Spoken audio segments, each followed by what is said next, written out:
Howdy, folks. Today is Tuesday, May 31st. I hope you had a fun, meaningful Memorial Day weekend. I'm Jacob Cohen, and right now you are listening to a special episode of The Hustle Daily Show.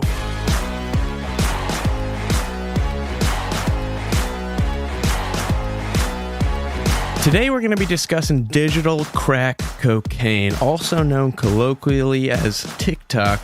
You may have heard of it, and we are going to take a quick look at the app's rapid rise and scale, briefly discuss the science and features driving the app's dopamine machine, and explore how now all kinds of apps, from dating to food to real estate, are mimicking it.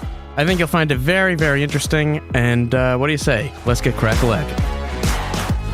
So I don't think a lot of people realize how rapidly TikTok took over our time.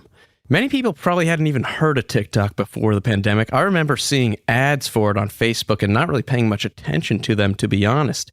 But fast forward to today, the app has 1.6 billion monthly users. That's more than Twitter, Snapchat, and LinkedIn combined. It has, for the past 5 quarters, been downloaded more than any other app. TikTok's ad revenue is likely to exceed $11 billion in 2022. That's more than Twitter and Snapchat combined. Your average user spends more time on TikTok than on Facebook and Instagram combined. Meta mentioned TikTok 5 times on its February earnings call. Now, last year in May, the average US TikTok user was spending 24.5 hours per month in the TikTok app. Think about that. That's 294 hours a year, or almost 2 entire weeks of their life scrolling through TikTok. What the fuck? How did this happen? Why did this happen? Now, the answers are really, honestly, not that complex. I'm not a scientist, but I also know it doesn't take one to just look and see how TikTok's meteoric rise is rooted in basic psychology and biology. So let's talk about the app for a second. If you don't already have it, when you open the TikTok app, you are immediately fed a full-screen vertical video that is almost guaranteed to be entertaining because a million other people have either liked it and watched it, or based on a million other factors like what you've watched previously, where you are, ... It's just going to be a guaranteed hit. A dopamine hit. Bang. And after you're done with that clip, all you have to do is move your thumb up. That is it. And let's discuss that. All you have to do in the app is move your thumb up. The app automatically fills the entire screen with the next video when you do so. You don't have to hit the screen to stop it or anything like that. It's far less than you have to do on Instagram, where you have to move your thumb in multiple directions, heaven forbid, to stop the scroll, to double tap, or swipe left or right. Physiologically, it literally takes fewer calories to use TikTok, and it's just more comfortable to use the app than many other social apps because of that. And then you have the psychological factors. Studies have found American adults make something like 35,000 decisions a day. Some of those are larger than others, obviously, but every one of them takes a toll on us. Definitely it takes a toll on me. We find ourselves at the end of the day a lot of times with decision fatigue as a result. As Professor Scott Galloway has put it, the biggest mistake we make in marketing is believing choice is a benefit when it's actually a tax.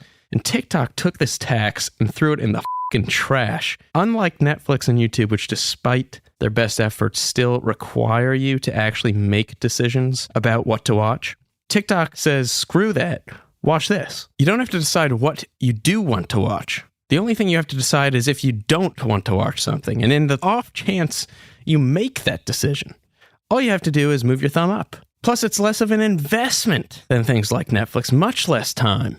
The average session on TikTok is something like 11 minutes, but you can go through something like 25 TikToks in that time.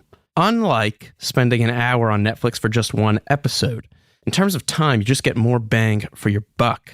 And a great piece on TikTok from The Information's Annie Goldsmith. She spoke with Julie Albright, who's a digital sociologist at the University of Southern California, who described an extremely powerful psychological concept called random reinforcement. She said TikTok is exactly like gambling on a Las Vegas slot machine, where sometimes you win, sometimes you don't. But you keep pulling that arm or pushing that button, hoping that the next round you'll win, and it gives you that dopamine hit when you do get a jackpot. And that's exactly like TikTok. You're scrolling, even if you don't win one time, you think the next time could be that great video, the next time could be another great video. It's the same exact thing. For young people, this is especially dangerous. The brain does not fully develop until your mid-20s, so judgment on whether or not to keep pulling, or in this case, keep watching, also likely is not fantastic until then. And what better way to know that a platform is addicting than to see the actual platform itself tell people it might be time to take a break? Yes, on TikTok every once in a while, and to its credit, by the way, you will be reminded to take a break, go outside, grab a drink.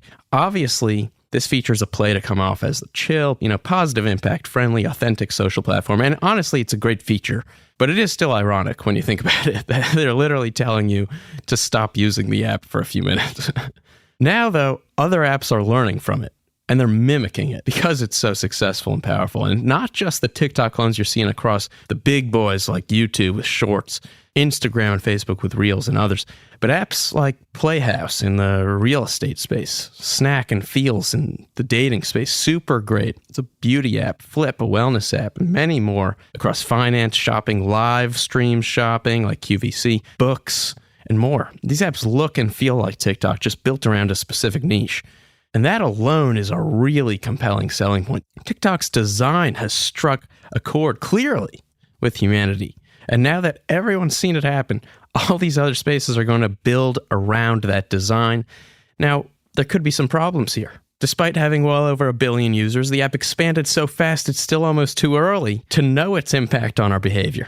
There have been reports, interestingly enough, of TikTok being linked to eating disorders and wildly, motor and verbal tics. Listen to this. In 2020, doctors from Chicago to Calgary to the UK began seeing teen girls show up to hospitals with motor and verbal tics, blurting out words that were apparently associated with TikToks they had been seeing about people with Tourette syndrome. Now, doctors determined they didn't have Tourette's, but instead they had functional neurological disorders which do cause things like tics, but aren't tied to any underlying diseases.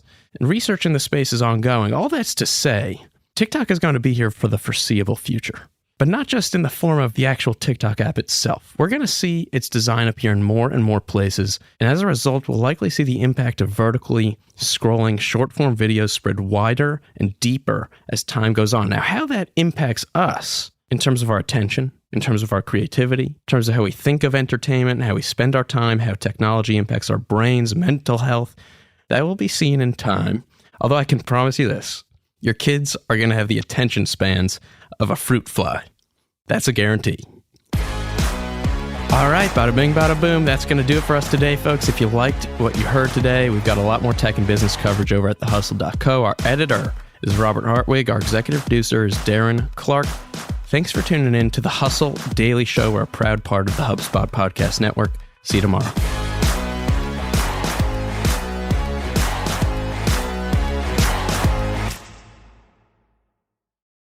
Hey guys, if you listen to the Hustle Daily Show on Google Podcasts, we want to let you know that the option will no longer be available pretty soon. Google is sunsetting its podcast app sometime in early 2024 in favor of YouTube Music, and we want to give you a heads up before it's too late since that time's almost here. The Hustle Daily Show is available everywhere and anywhere that you listen to podcasts like Apple Podcasts and Spotify. If you're using YouTube Music, we are there as well. If you're an Android fan, there are plenty of apps like Overcast, Pocket Casts, Player FM, and more. So just search for us wherever you decide to listen to your favorite podcasts.